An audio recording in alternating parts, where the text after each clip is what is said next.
Welcome back to another episode of The Martin Show. You're with Zach. And Esky Boys. And this is episode 15. Odd number, meaning we got a guest on the show. Not just one guest today, we got two. We got two brothers today. Oh, but I'm actually looking forward to this corridor. Two brothers, two entrepreneurs, business owners, and now club owners. I introduce you, Mike and Riz. We got the Esky Boys. Welcome, What up? Let's go. Welcome to the show, lads. Bro, before we get into it, I just want to thank you for allowing us the space. Look where we are, team. We're in their new nightclub, Crown Nightclub, opening August 5th. Second to the public. My bad, I was close. Fitting that we are in Crown, boys. How did this all come about? It's a crack-up story, to be honest. It is a funny story. So we were just overseas. We just went for New Year's. We went with two of our best mates, Yasa and Abjeet. We just went over to Bali. Oh, was it Bali? No, we were in Thailand. You know, like as soon as you come back from Thailand, you don't want to see your mates for 3 weeks. This was the first time we caught up. We had all just slept for 3 weeks, just recovering from the trip. We got to our mate Yasa's place, and he just had some shisha, and we're just like sitting around, and we're kind of like itching for something to do a little bit, you know. But we're still in our track pants and stuff, right? And we're all just like thinking about the nightclub scene here and the hospitality scene here. And me and Riz, like literally, no joke, we've been talking about it for like 5-6 years about like how there's just a massive gap in the Auckland scene to open up. But originally we were thinking a bit smaller, right? We were thinking like shisha bar. Yeah, right? You know, gotcha. A shisha place that you can go to, because we smoke a lot. Shisha. You know? Obviously, I taught the bro, which I probably shouldn't know. Parents find out, they'd be like, this, I knew he was a bad influence. You know? 100%. Anyway, I would be smoking mom before the problem is I'm that child, so the parents are not even surprised. They're like, we knew it was him. Yeah, anyway, I think I was like spinning a yarn like, boys, we can do this. Like, that's our thing. Customer service, blah, blah, blah, blah, blah. And we're just like, you know, chilling there, smoking. Literally, bro, hoodie on, track pants. And then Yasa, being Yasa, he's going like, bro, look right now. I was like, yeah, look. He looks, he's like, nah. I'm like, what? He's like, bro, there's a place available right now. I'm like, what do you mean? He's like, bro, Queen Street, blah, blah, blah. And we were thinking he's joking because the bro clowns hard. No. He's like, check it. And we were looking, we're like, bro, that's looking bad. And it was like 11 or something like that. It was late. We're like, bro, let's go check it out. It was like a Friday. We're like, is it open? He looks, he's like, yeah. I'm like, bro, let's go check it out right now. Yeah. He's like, yeah. I'm like, done. We all get in the car, bro. All of us get in the car. We drive over straight, same day. We all jump in the car. We came here. We looked outside. We sat down. We look around. We're like, this is it. Straight We up. just see It was the like that. vision. Like, We're like, this is it.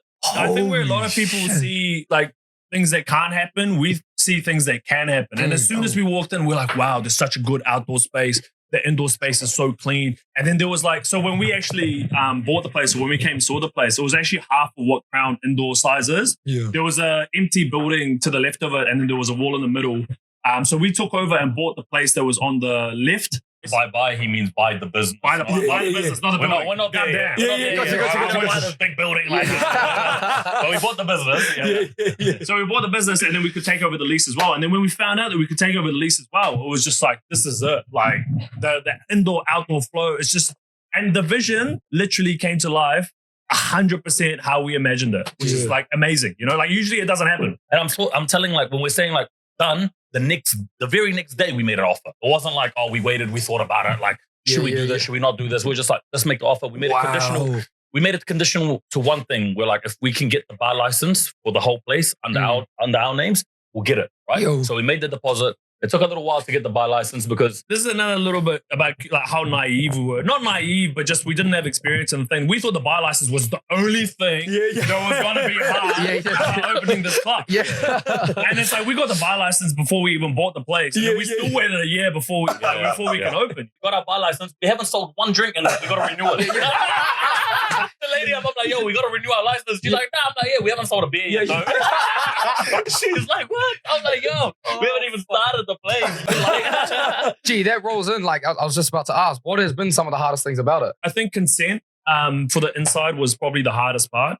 I think just the lag, because expectations, bro. Expectations of what we thought would happen and what we could do versus what the actual reality of like what was possible. Because in our minds, we're just thinking like, oh, it's a fit out. It's not the biggest place. We're like, yeah, this should be like X amount of time. And the consent, oh, good, X amount of time. And we're just like making up numbers in our heads, you know? And money-wise, we're like, oh yeah, this looks like this much. But then reality kicks in, and then there's all of a sudden you got to make this, and you got to do this, and you got to do this. And there were so many things that were like, what the hell? Like, we actually needed help to do it, you know? And at the start, we were saying we're going to do it ourselves. We're like, oh, we're going to get the contractors. We're going to tell them, do this, do this, do this, do this. Then when we started thinking about it, we're like, or that's like a more than a full-time job for all of us. And we already run businesses. Like you can't just stop that. You know? Because that's your bread and butter. You can't just go like, oh yeah, push RPM to the side, push NZ Motors to the side and go, oh yeah, we just go full crown. Because then what about the empire? You know?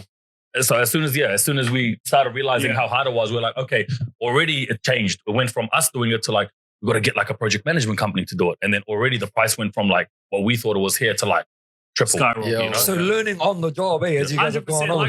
Like I said, bro, we learn better by experience. We don't learn off the book. I've never learned off the book. Even like we both got uni degrees, but I swear to God, we remember like 10% of that max. Not even That's all for me, bro. Only like 2%. I remember 3%. I swear, bro. Like I swear, if you tell me one thing, I can't even remember what I had. Wait. Sometimes when they're like, what degree you got? I'm like, hold on. What did you study at uni? Marketing management. Rizzy. What did you study, Mike? Management accounting. Hey, Cause all I gotta say is this is true. C's do get degrees, all right? And I just like literally, bro, I hardly went to school. I just rolled up, you know? But I do love what you guys said before about like, if anything, if this all failed and closed and whatnot, you'd still have like the acquired, this knowledge, the skills 100%. to be able to do it all again. 100%. To do something Well, else. You'll be able to do it better because obviously you've learned all the mistakes. You've learned from all your mistakes, right? I think one of the biggest things business teaches you, which I think like everyone in business knows this, is that you start becoming more accustomed to taking risks, bro. And that's the biggest part, right? Yeah. So like me and Mike, I reckon we're in Gasa and Abjit, same. But if we want to do something, it's done. Yeah. Like we don't go like, oh, but what if it doesn't work? And what if we'll talk about that later, bro? We were just gonna make the move. Like if I want to buy something and I think that it might do something, it's gonna get done. Like we don't go like, oh, like bro, like don't think about the things that will fail. Think about the things that will succeed. You know, like people. basically. I think the risk factor is what differentiates businessmen from the ordinary man. Because you guys can all do that. Like an ordinary person can do exactly what we can do, but a businessman goes like, I'll do it right now and I won't wait. You know? Have you guys always thought like that though? Ever since you were young, you know, like it's probably gotten easier over time. The thing is, with money risk, financial risk, it only comes when you have money. So if you have if we had $100, you're not going to want to risk your whole thing on a business idea, right? Because you're going to be like, if I lose, then I'm losing everything.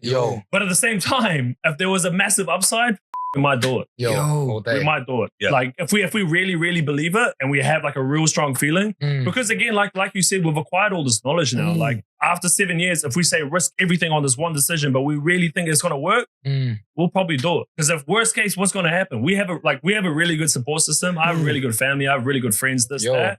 So I think worst case, we'd be able to build it up again. I think a lot of businessmen would think like that because I always tell Michael, like we're at a point where we understand the whole idea of business. Like, bro, you can like, people are buying like, I don't know, shoes and selling it. They're buying this and selling it. Like there's so many products and services that you can buy and sell and make a cut in between, right? It's understanding that. And like for us, if cars didn't work, right, we can always do cars. Like I think cars are like something we can do blindfolded. Right? If RPM shuts for whatever reason, right, we could always start again. I reckon it will take time because building the brand doesn't happen overnight. I've even told you boys, like it's consistency. You got to keep going. It's not about like today and tomorrow. And like, I think a lot of people see me and Mike now and go like, oh, these boys are all, blah, blah. Bro, if you've seen what me and this dude were doing 10 years ago, you'd be like, holy, like it's not an overnight success, right? But to people, they're like, oh, RPM was like hard and fast, but it's like RPM wasn't hard and fast. Exactly. RPM was 10, 15 years of me and this dude like working like donkeys, you know, we were running around, working full time, then after hours working, he was studying. It was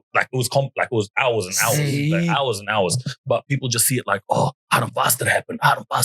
But you're right, brother. I feel like a lot of people know you both or have seen you both with the success, you know, with the Lambos or whatever you want to call it. But they haven't seen what you guys have obviously, and that's what I'm pretty keen to dive into about how. So let's go back. Let's go all the way back. Yeah, let's go right back. Like how it starts is.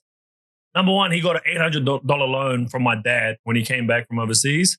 And this was because he was like, Dad, I'm going to start buying and selling and making some money for myself. And he was already working. Were you working or studying then? Bro, the truth is, this is the truth. So I had like a bad patch in life, right? So they sent me overseas, right? I didn't go traveling. That wasn't me. Like, it wasn't like me. I was just seeing the world this bad.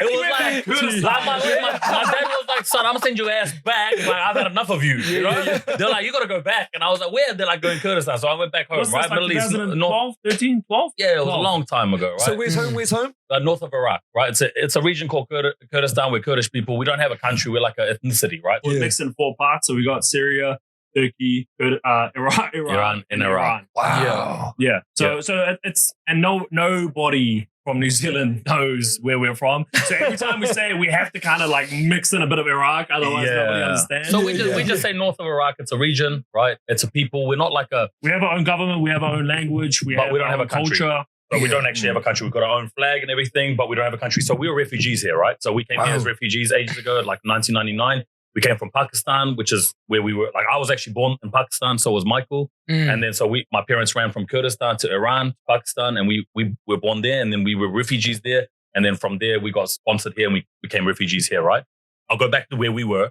I got sent back home. I come back home and I was like, Dad, I'm good now. Like, I'm just keen. Because I was always, like, when I was young, I was always hustling, right? Yeah. I think we're selling wheels, we're selling sounds, we're selling GPSs. I was selling lollies at one point. The bro was selling like... We used to go Saturday, go garage sales, and then take all the things that we found on the garage sale, take it to Sunday market and slap it. And make like, you know, the number one seller, I'll just give you guys this one, CD stackers back in the day. Bro, you don't even know what I don't. Bro, CDs. Hey, I'm a little bit younger than these boys.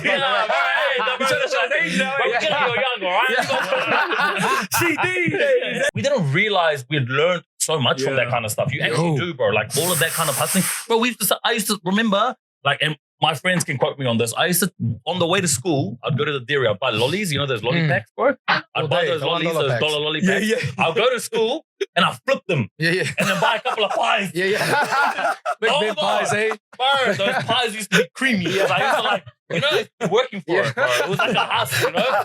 Straight up chopping the little boys, you know? They'd be like, can we have some? I'm like, yeah, bro, you can, 50 cents. And he's like, no, just give me one. I'm like, 50 cents, homie. Selling milk bubbles for big bean. I'll be on the side of the block, like, yo, with my lolly pack, you know? Instead of drug dealing, I'll be lolly dealing, sweet dealing. But we used to do that, bro. And it was actually like that kind of stuff, like, teaches you or whatever, right? It's pretty interesting that we used to, like, do that business together. I don't even think we've even thought about it much. But, like, we used to do that Sunday market together. Because at the time, like, I was probably on 5 years difference with Riz or whatever. So, like, it was at that time, there's a big gap. There's a big gap. Yeah, for sure, for sure. It was like 11 or 12. Yo. But we were still doing it. So we must just have like a natural glue. Yeah, what can I say? You know what I mean? It is what it is. Bro, now I want to dive into you guys' relationship a little bit later on. But what was the dream? Like, from the earlier stages? Let me go back to where we were, right? Like, to my dad, like, Dad, give me this, that. Like, I want a bird. Originally, they go like, nah. Straight away, my dad goes like, I don't trust giving you money. Because before that, like, before I went overseas, I was like a menace, right? So I come back, I'm like, Dad, I'm all good now. Like, this is that. He's like, nah, go get a job. I suss the job, blah, blah, blah. And then I'm like, Dad, give me $800. I've seen this car, this is that. He's like, done. Gives me $800 because I was on the right track, like, working in that. Get the bro, we found this car. It was a pretty juicy. Laser. But we still think about this car too today. If I could find that car, I swear I'll pay 10 G's for it. If anyone's got that white Ford Laser I'm talking about, manual dock, there's only a couple out there still. I will buy it 10 G's flat. All day just for the memories. I'll pay 20 to be honest. Hey, come on, like, all right, okay, we'll go back. Like 20, like finance. All right, boys. This is a bit of a deeper question. So you said your parents were refugees. I saw on the video that you guys gave, you gifted your parents their house. My pronunciation on this, but your dad was a Peshmerga. So those who face death, I saw. What does it mean for you boys to be given an opportunity to be raised in a beautiful country like here? It's crazy. I think that's why every time we do anything for our parents, like even now I'm talking about it, I'm almost breaking up. Every time that we do something for my parents, it means so much because they've done so much. And like, I don't know, I think they did a real good job at making us all see that, but without even like they never really asked for it. They never told like, oh, we did so much for you. It was never like that. It's like, bro, like, yeah, it's crazy that the way that they raise us and how much love every single one of us has for them because of what they've done. And my dad, like, this dude is like our God. Like, all of us, like all my brothers, everyone, my dad will probably speak 2 words to us. Like when he's sitting down, he'll just give us a kiss, but it's his actions, like how he treats us, how he does things for us. He was never really like, he was never abusive. He never like followed what everyone else was saying. He'd always do what he was saying. He was such a strong person, like his values, morals, everything, like such an honorable person. It was crazy. Like we're all just so deep in love with my mum and dad. And I even asked them, I like set them down on the table and I was just, I don't know, we're playing cards or something. And I was like, yo, like, what's the secret? Like, what was it? Like, what did you guys do? And they couldn't answer it, bro. They honestly couldn't answer it. And I was just going like, but like, what was it? Like, surely you did something. And they're like, we wouldn't. And honestly, when I think about it, I think maybe it was a little bit of the fact that we were brought up in like a real traumatic sense. Like, bro, we were brought up in Pakistan.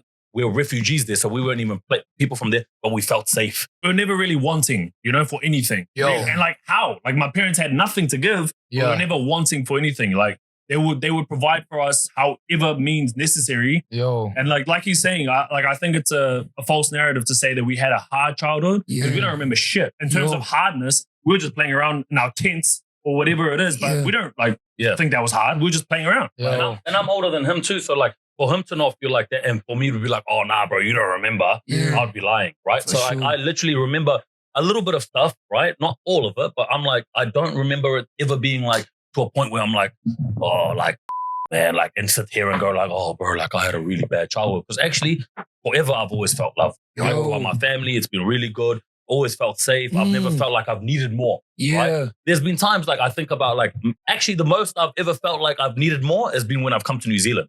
Right? And when I've been in primary and like say like you do electives and all the kids go do the paid electives and then you can't do the paid ones because like whatever. Those are the times where I felt like, oh shit, like would have been cool to go with the bros camping. You know? But I'm sitting here doing like the dough making. You know what I mean? Like, you know what I mean? Like, that's the only time that I felt like, oh shit, maybe we are like a different scene here, you know? But actually back home, like, or back in Pakistan, because everyone's like similar, we still felt safe, we felt good. When you come here, it's kind of like actually originally here, this is when I started feeling like, oh man, like we are like on a different, like, you know, you feel like a little bit like embarrassed, but still till today, like I can never ever like dismiss like the actions of our parents, bro. Our parents have like done everything and anything. Like I reckon they've like sacrificed their own lives fully, completely. 100%. That's 100%. And do you think that's why you guys are so fueled and hungry to succeed as to give back to them? Or if you don't think about it like in a selfish way, bro, we definitely want to do well for ourselves as well. We want to see a lot of things. And like, I think for some people where they say, I'm doing everything for my family, I'm doing everything for my friends, you're lying to yourself. Capping, you're lying to yourself a little bit. Like a little bit. Like I do a lot of things for my friends and family. I want my mom and my dad to always be good. I don't want them to want for anything, because I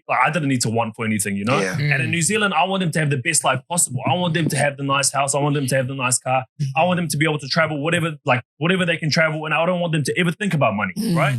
But at the same time, you have to think about like it is like when you say you want to do really, really well, a little bit of that is for yourself too. For sure. And you're just lying to yourself if you're not saying that. Very true. 100%. But everyone will always say, I'm doing it for my friends, my family, my wife. But are you really? Like all of it? Not really, you know? You can do it for a part of them all day. A lot of like both of us, I think the best feeling of anything is giving something. That's not actually, when we buy ourselves a Lambo, it might feel good, but buying my mum a house, that feels 20 million times better. That's so true. Giving, impacting other people makes you feel good. It makes you feel way better. 100%. Money's nothing, really, you know? Like, I feel like a lot of people measure success in different ways. Money, happiness, freedom, happy family.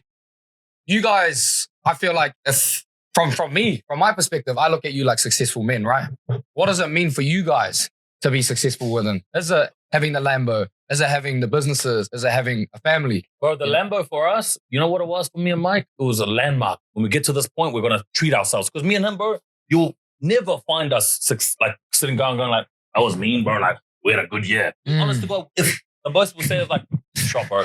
And we just go to the next thing. You know, we never sit down and literally go like, yo, because we always thinking about like the next day and the next day and the next day. The success for us, for me personally, I won't talk for Mike. So the success for me is that I'm at a point in my life that, bro, if anyone around me that is in my close circle, like my family, my close friends, anyone comes to me and goes like this, I'll go like, here, bro, that, and I'll solve it. You know? Problem solved. We can do that success for me. That's at a point where I can solve my family's problem. Like if my brother one of them, like, whatever happens, bro, like, oh, bro, this, that. I'm like, yeah, done. Well, I'll help you. I can do it. You know, like people say money is nothing, right? But I reckon money is everything as well, right? Yeah. Everything in a way that it's a tool for you to be able to do things for you, yourself, your family, right? I'm not saying like if you got money, you're the man. Because honestly, 95% of people that got money ain't shit, right? Because a lot of them will have money and they won't be keen to like use it on like the right things. Yeah. For us, we don't look at money like that, right? I will definitely have fun with it. I'll go do, silly things with it, but I'll never, I swear you'll never see me go into a Gucci store and like this, that. I don't bother with that shit. You know? You'll hardly see us shopping. We bought like CBF, but like things around us, like our family, you'll never see one of our family members struggle now. No one will struggle around us. It's like, if I see someone struggling, we're going to suss it, and it's like, that's success. The fact that you can actually like do that for your people. Yeah. Do you think though, when you didn't have the profits to be able to do that, do you think you still had the same mentality? Same mentality. Yeah. Always. Riz definitely did. Like, Riz is the kind of guy, like I was saying before, like the guy to go to, this is the guy. Yo. Like our whole family knows it. All his friends know it. Everyone knows it. Like he's the guy to go to solve your problem. 100%. That's guaranteed. What is your measure of success, Mike? Like I had this vivid memory, and it's similar to Riz as well, of like me and my dad just driving past like the Harbour Bridge or whatever. I was like 9 or 10 years old, and my dad like we're just having a conversation. And me and my dad don't have like deep ass conversations always, Yeah. And he was like son, money's everything, but money is nothing as well at the same time. And to come from a guy who's never had money his whole life, to understand the measure of money as well, and the fact that with money you can do everything, like Riz is saying, you can help out everyone, you can see the world, and like I think that's such an important thing as well, like seeing the world, doing all the experiences that you want to do, because you're only here for a limited amount of time. What 100%. Is like, what's your life anyway? Should I work and die and not see anything? You know what I mean? All day. But at the same time, money's nothing. And the fact that if I didn't have a good relationship with Riz or my family or my mom or my dad or my friends, I still wouldn't be happy with the unlimited amount of money. Who am I going to share that with? 100%. Money is only a tool if you can have someone to share it with. Well, in your guys' day to day, like what makes you guys happy then? Like as a going to train, like you know what I mean? What makes you guys tick? Get up every day. And I guess, even following up from that, like the word that I think of apart from happy is like joy. Like what gives you joy now? Or, that word gets thrown around a lot is fulfillment. What fills your guys' cups? I think it's hard now because it's like, that's what I mean, getting to the point where your mind is so busy with so many things that it's hard to take little wins. Like, okay, sweet, why have this problem? I solved it. Okay, I got another like 10 to deal with. Then you got that one to like, it is hard, bro. And like, I think what Riz was saying in terms of like a Lambo, it's not like the fact that it's a Lambo. It's the fact that like it's a measure of success. Bro, at the time we had a Lambo, we could have bought Lambos before it. But until we bought the Lambo, we only realized like, oh, like, we actually we did that.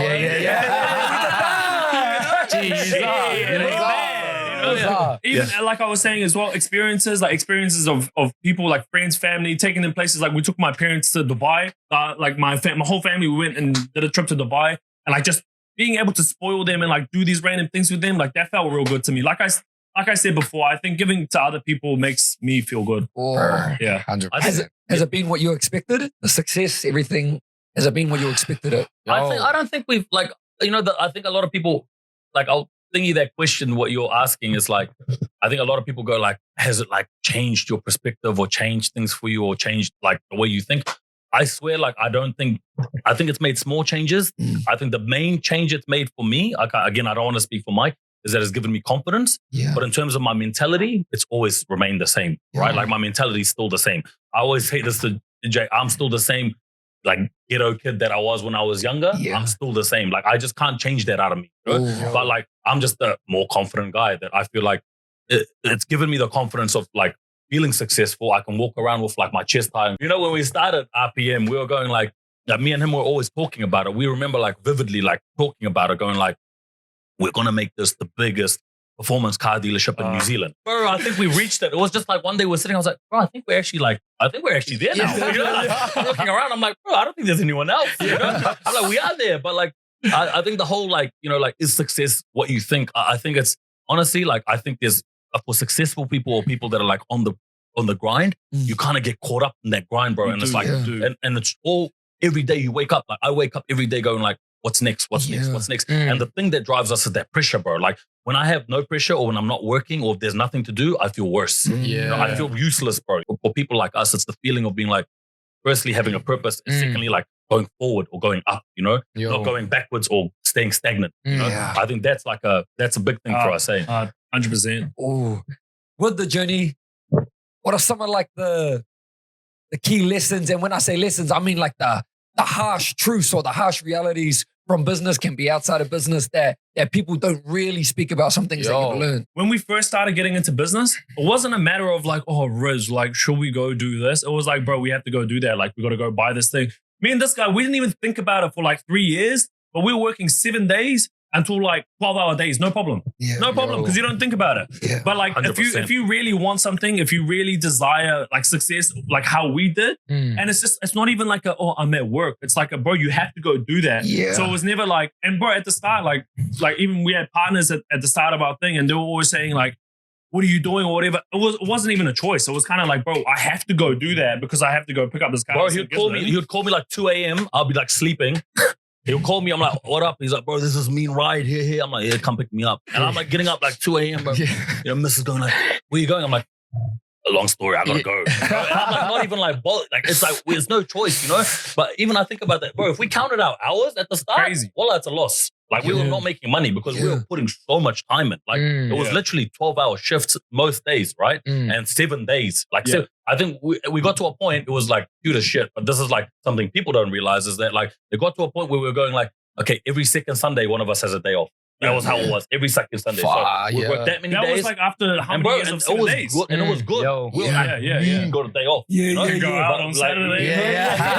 But we did that for ourselves. As like, oh, bro, like now we're at a place that we can take every second Sunday off. You know, but people think that like business happens like overnight or success happens overnight, and that's something we realized that like you start this thing. But like to make it succeed, it's not easy, bro. You actually have to become addicted to it. There's no balance. You know, people are going like, life balance and blah, blah. Bro, there's no freaking balance if you want to be successful in anything in life, right? If you want to be the best boxer in the world, you best be the best boxer in the world and don't have a balance. Everything is boxing, right? It has to be. They can't be like, oh, bro, like I need a little break or have some family time, blah, blah, blah. But we used to have no time. It used to be in between when we did, we would prioritize, right? But everything else, and we were lucky that our family and friends and all that were supporting us, bro. We had the best friends, bro. Our best friends would come with us to Wellington to pick up cars for a V and a packet of cigarettes. Things like that, like you don't even realize. We had a really, really good support system. We were lucky. Yeah. And like this is not an excuse for someone else that doesn't have a support system to not be successful, but it definitely helped us. Like it enabled us to have that non-risk factor as well, that like, if anything went wrong, bro, I will go happily in my mum's house, in her room, eating her food, and like she'll look after me. I will still do it today. I'm going back to mum. If Crown doesn't make it, I'm going to you, mum. You just see the Lambo parked outside mum's house. But we're happy, like bro, like I love my mum. I sleep there all day. But I think that the actual businessmen, like go talk to like, I don't know, whoever, bro. All of them, whoever you think, Andrew Tate, they're working, bro. They're not sitting there going like, I made a video and it became big. He's behind the scenes cranking for years. And then eventually it hits. And then everyone's like, oh, who's this guy? He just popped out of nowhere. 5 years of money in the back. The bro's been cranking 5-10 years, you know? And that's the thing, you know? And that's what I was even telling you boys. Just stay consistent. Keep going. Keep going. Because if you think it's going to happen overnight, bro, you're a fool. That's what we're realizing, eh? Bro, that's what we realized from the start. Bro, just keep at it. Keep at it. And you got something good. I reckon you got something good. From my perspective, I like listening to your guys' stuff. And I think like it's something good. Just keep at it. Keep at it. Keep at it. Keep at it. And eventually, bro, it'll get to a point where enough people will see it and go like, holy shit, it is. And then they'll think you're drug dealers. And then overnight, they'll be like, oh, those bastard boys popped out of nowhere. One of them pretending to be a boxer and the other one... Which one pretending? Take a guess. That bro's had a plaster on for fucking 7 seasons. I think it's rare, like, to see two other brothers. Like, it's inspiring for Jakey and I, because we can relate. But there are so many siblings, and I'm only speaking from males, that brothers in particularly, that aren't really that close. Yeah. So, you know, that don't have, you know, like you guys got a bond. Yeah, I can see it. I can feel it. The things we've gone through together, like not just monetary, like other social things, whatever. We've gone through a lot of things in the last X amount of years together that has made us like, we're real connected, right? But if you actually come into our family, you'll realize that like there is never a problem amongst our family. Like never, bro. There's never a problem. Like I've got 5 brothers, right? From the oldest to the youngest. And the only thing that works off is respect. Nothing else. 100%. Literally nothing else, bro. But for me, like the thing that's always worked for us is that like, even Mike, I've always told him, I don't care if you're wrong, bro. When I say something, that's that. Yeah. You know? And it works, bro. Yeah. You know? And the thing he understands about that is that it works, right? And we're the same with the youngest one.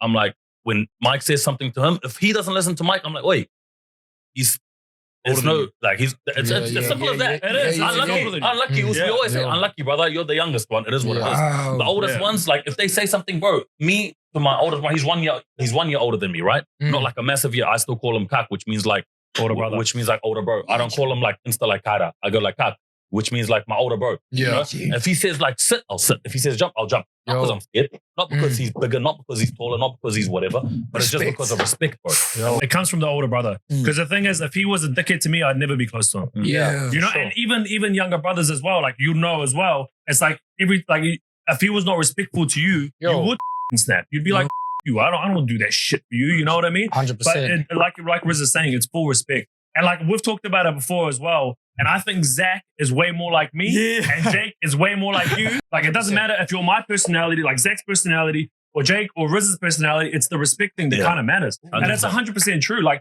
and that's come down from my dad as well. Like it's a culture thing, but it's definitely come down from my dad too. My dad will never be disrespectful to us in a way that like, you know, there's a thing in Kurdish culture he always does. It's crazy. Like everyone, like, because he's pretty respected in the Kurdish community back home. So he's got like lots of like fans and lovers or whatever, you know, and they'll always go try kiss his hand out of like a sign of respect. Yeah, he will never let any person in the world kiss his hand. Sometimes I go just for fun, just like, you know, like kiss on my dad's hand. He won't let me because he just like.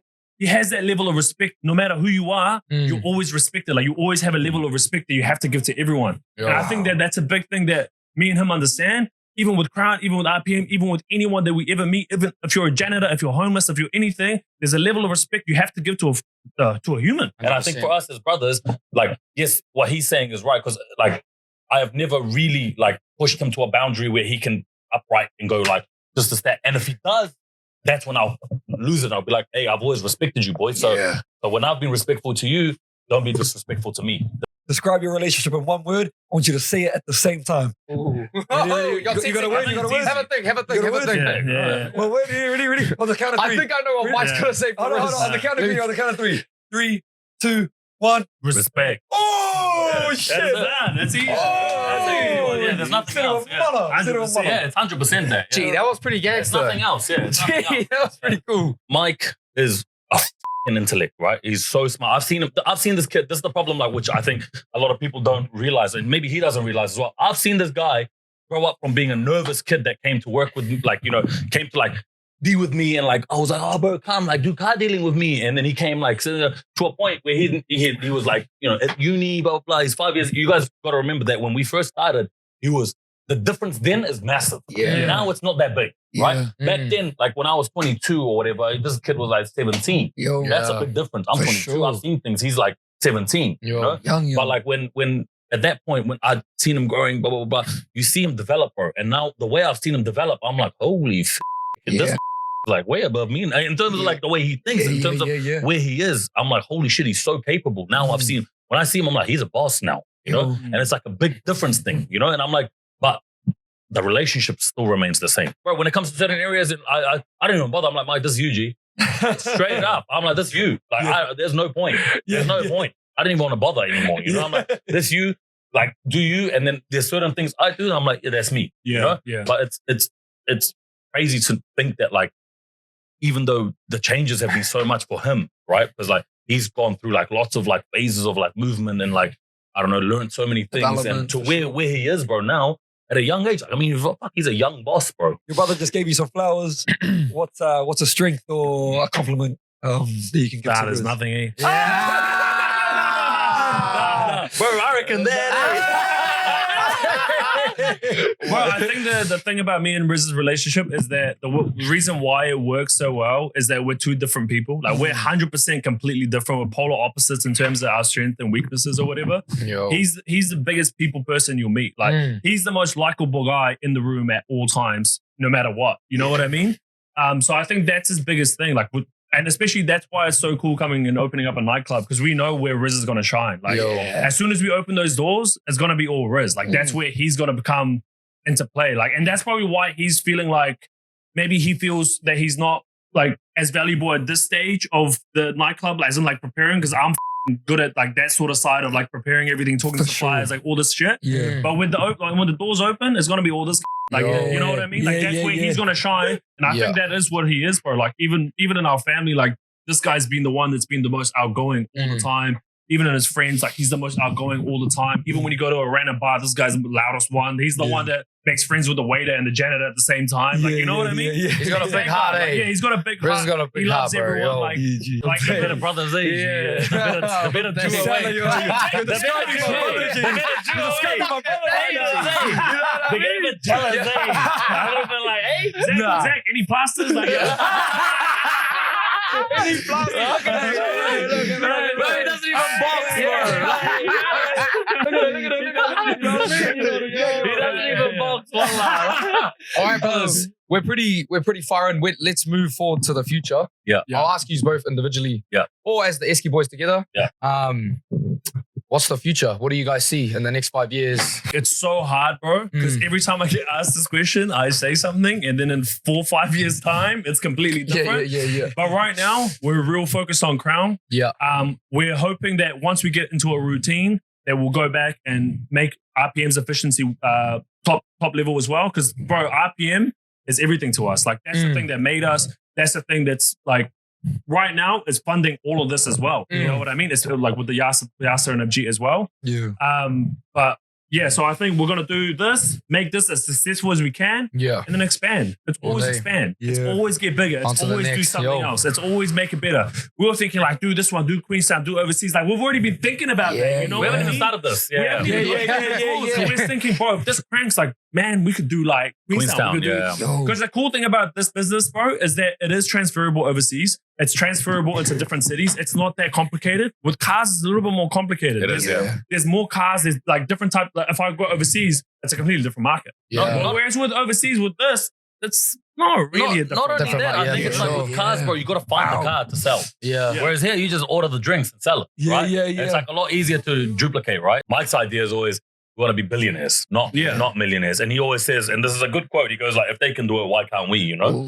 And it's true, bro. Like, why can't we, you know? Like, if they can do it, we can too, you know? And I think everyone should think like that. Everyone just limits themselves, bro. And like, I don't understand why. Because some dude did it.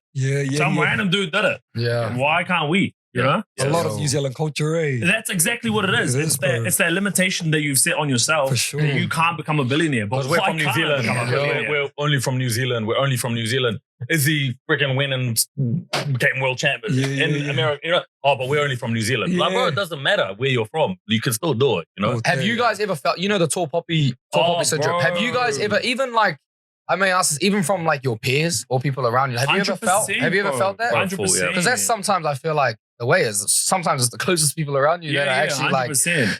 100%. You know, not to be honest, your rise. We have a lot of good friends. Like me and Riz, especially, like we have a really good friend group that we cherish. Yeah. But there are certain individuals that would definitely have that. Like they don't want to. Even if they say it to your face, they want to see you succeed. You can see what they're doing. Like we're very observative people.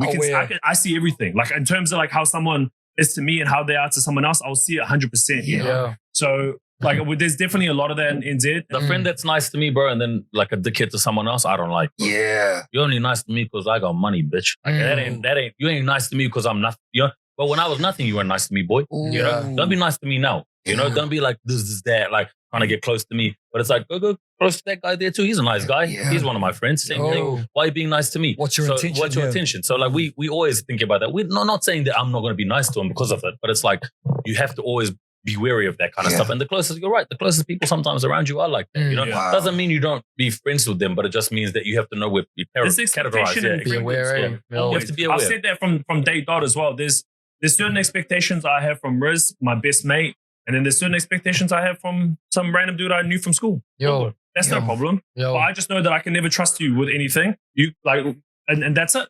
But I can trust Riz. I can trust my best mate. If Riz, I tell him to do something and he doesn't do something, I'll be disappointed. If I tell this random dude to do something and he doesn't do it, I'm not going to be disappointed. I expect it. You know what I mean? And that's kind of what you have to have. You have to be smarter than the people that are judging you or having that tall poppy syndrome or whatever it is. But New Zealand's super bad for that though. Like you put a post up, bro, like already before anything, there's negative comments left, right, and center. No one will ever go like, oh, like in a nice way, like criticism. You know, if I ever find something wrong with, say, if you guys do a party and I feel like something was wrong, I'll hit you up on the side like, this is that. I'll never be on your thing like, cuz, what was that?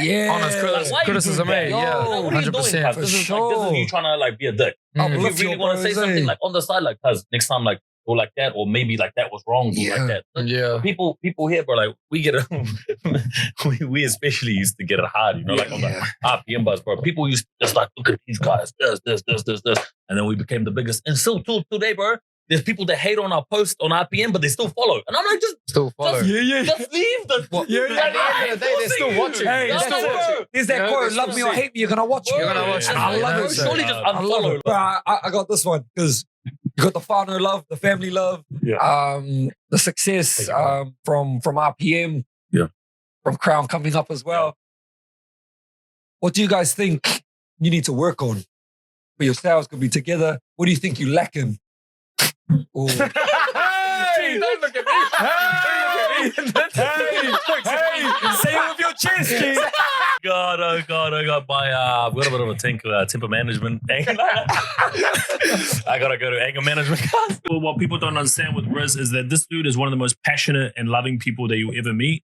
So when something goes against what he's so passionate and loving about, it riles him up. And that's it's like a natural thing. It's not like in a place of anger. It's a place of love. Like that's where he comes from a lot of the time. That's why but you just have to learn to deal with it. I don't know if we're gonna get this deep or not, but like in the last 6 months, it's been a fucking hard time for me. I've had like I don't know. It's been a rough time, and I think I always think about that. Like people see you in like a Lambo, they see you this that, they see you with money, they see you, missing family, this that. They probably think like it's the bro's made it. He's in a good place. Like everything's all good. Blah blah blah blah. But it's like, bro, life is just not like that. Money's everything, but money's nothing. It's not like that, And like this is the thing that like people don't understand.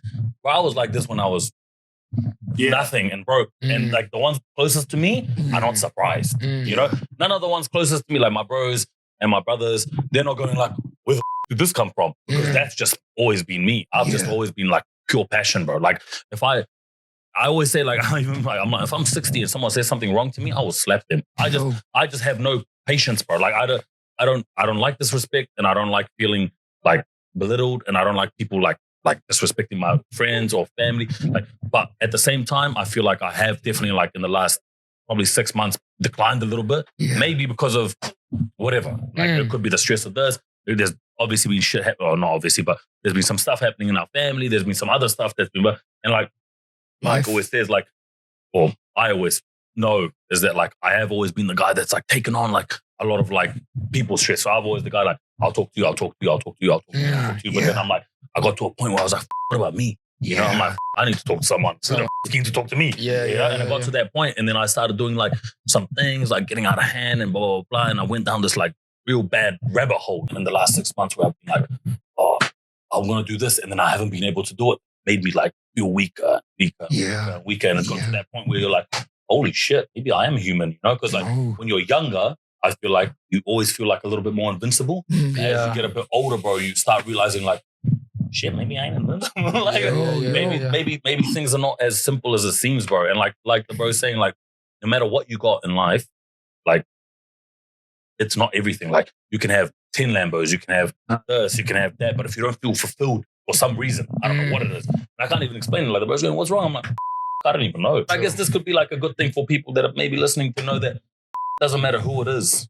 It doesn't matter if you've got nothing at home and or whatever, even the guy that's driving the Lambo has got problems. Everyone's got. You think about it, you have a lot of responsibility. You have people under you as well. Like you have people, you pay people's wages at the end of the day. Like people rely on you. You know I what appreciate I mean? your honesty, though. Don't feel, bro. It's a responsibility. 100%. as you get deeper into it, Yeah. harder to get out of. Yeah, for sure, bro. 40 people relying on you All day. to go home to their family. Wow. You got family like this relying on you. Or our parents at house, you think I'm not gonna like, you know, like I gotta look after them as well.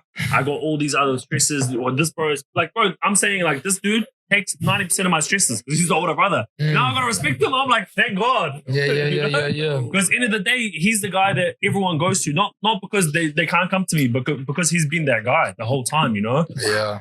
And now that we have not even family responsibility, we got workers' responsibility, bro. And we're not the kind of people that like, oh, you're fired, like, and then just not think about their life. Yeah. You know, like I'm thinking about their life. Like, fire this guy. What is he gonna do?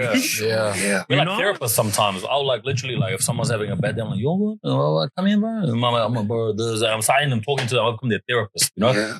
But I'm not doing it in a way of like, oh shit, I have to be this guy's therapist. I'm literally like, Hearing. like, Just listening. I'm like, you're good? Like, bro, what's up? Like, you know, blah, blah, blah, blah. And then by the end of it, you end up being like, for me especially, because I'm a bit older than like Mike and the majority of my staff or whatever, and it becomes like I literally become like a dad or a role model to them in an older brother way, and it becomes like literally I'm like, come here, boy, like blah, blah, blah, you all good, blah, blah, then you come here, like we're just talking to all of them, you know, and all of that kind of shit. Like I think what you don't realize is that like you actually end up taking people's like energy of like that thing, and that thing, and then you take that thing, and then The weight eventually keeps it builds stacking up bro, on and your it stacks. shoulders. And then I got to a point where I was just like worried about him. Now I'm 30, no kids actually. You know, what about me? I actually think that he needs that responsibility. Bro, this guy's been that guy for 32, 33 years. If he goes one day without being that guy, it's going to eat at him. Like, it's not, like, it's going to eat at him for not being that guy, and he's going to feel weak. Everyone here that's watching this podcast, if you come into Crown, you're going to see this dude in this element. Because that's what Riz is, bro. He's that guy that will make 1 million people happy in the same, like if you're 1 million in the room, he's making 1 million happy. He's that guy, bro. Like, Gee, and I'm actually not meaning to lick your ass, but you actually do. You actually do show a lot of love to the whole room. For what you guys have experienced so far in life, you know, it's obviously been a lot. What would you tell that younger Michael, that younger Riz, you know, getting him ready for whatever you guys have experienced? I'm going to say first because I don't want to take my own, you know? Yo. I'm going to say take that risk. Because there's nothing, like there's not really that much that can go, especially when you're younger. The responsibility that you have is always going to get more as you get older. So always just take the risk. If like anything goes wrong, just find a solution. Yo. Bro, if I could speak to my younger self, I'd be like, bro, don't even worry about what you just did. That was all good. You know, straight up. I reckon I had the meanest time growing up. You know? Yeah. But like, I think people make you feel a little bit like whack for it. But bro, I did so many menacing things. I did like so many good and bad things. But like, I would just tell myself, just do yourself and don't worry about it. You know, like people just think too deep into a lot of things. You know, and like I reckon like my trajectory of life, even though I made some like real good decisions and some bad decisions, I think you need it to learn what you're gonna do, bro. Like I don't think you should always just be like, oh, I made a bad decision, like this, that. It's like, bro, those bad decisions teach you so many things, bro. Those mistakes you make teach you so many things. You should actually be okay with those decisions, you know? Not just going like, I have to be good constantly 24/7. Bro, we're all humans. You make mistakes. We all do mistakes. Just do those things and just suss it. But I'll just tell myself, don't be so hard on yourself for the mistakes you've made. Gee, it didn't actually, like, do you want me to be genuine? It didn't feel like a podcast. Nah, it didn't. Bro, we felt like just having a brother-to-brother cordial. Yeah, chat. 100%. Gained a lot of wisdom today, though. I think it was true because obviously we know you bros and like we're always open, bro. Like me and this bro are an open book when it comes to that sort of shit. And you kind of learn that when you have to do like random videos and this, that, whatever. So I think it flowed really well, bro. And like you're like me and the bros like Like I already knew you, but I feel like I really knew you a lot more. I open up a lot more when I have like random conversations like this. Like I'm not shy. I'm not shy. No, you're not it's shy. just like when it comes across, when you first meet me, I will never just like, I'm not risen to my heart on my sleeve. I'll give my pen to a stranger. You know, I'm like that. I'm the gate. I'm the gate. This is my card and there's my pen. You know, it's actually cool seeing another two brothers as well do the same sort of shit that me and him do. Because it is, bro, like you're saying, it's rare.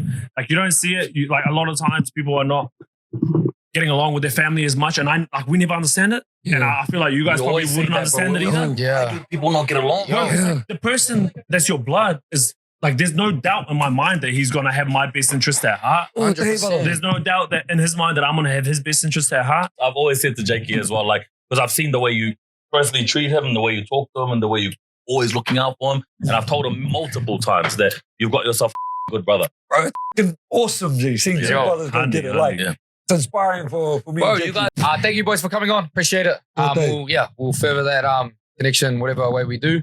Much love. Thank you. Martin Show, please subscribe, comment, like. We'll drop it. Make sure you do. These are the boys. Down below. And thank you boys. Much love. All right, bro. Martin Show out, baby. Martin Show out. We all Let's go.